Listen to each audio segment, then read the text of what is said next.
Good morning বন্ধুরা। এটা ছিল শনিবারের রান্নাবান্না, মানে আমার ছেলের জন্মদিনের দিন। ওই দিন হয়েছিল ইলিশ মাছ। আমি একটু ইলিশ মাছের সর্ষে দিয়ে করেছিলাম। বাঙালিদের বাড়িতে ইলিশ মাছ মানেই সর্ষে বাটা।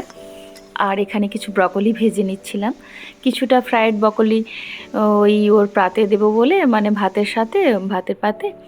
আর আমাদের না মাটনে কখনো সখনো না ব্রকলি দেওয়া হয়। হ্যাঁ, ছেলে খুব ভালোবাসে ব্রকলিটা।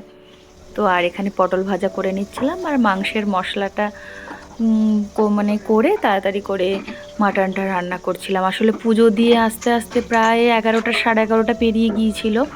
তো একা হাতে রান্না বান্না করা, আবার হাজব্যান্ড বলেছিল যে আমি তো তোমাদের সাথে পুজো দিতে যেতে পারছি না, কিন্তু বাড়িতে আমি চেষ্টা করব লাঞ্চ করতে আসার।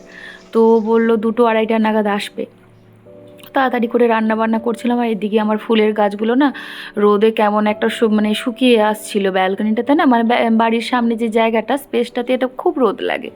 তো আমি না ওটাকে সরিয়ে দিচ্ছিলাম। সেই সকাল থেকে অনেক রোদ খেয়েছে, গাছগুলো ঝিমিয়ে ঝিমিয়ে যাচ্ছিল। তো আমি তারই মাঝে রান্নাবান্নাগুলো কমপ্লিট করে নিলাম।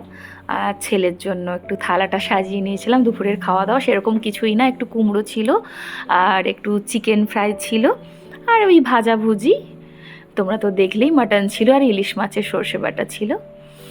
এটাই ছিল আমাদের রান্না। আর ওর জন্য না রাত্রেবেলা একটু পায়েস করেছিলাম, রাত 12টার সময়।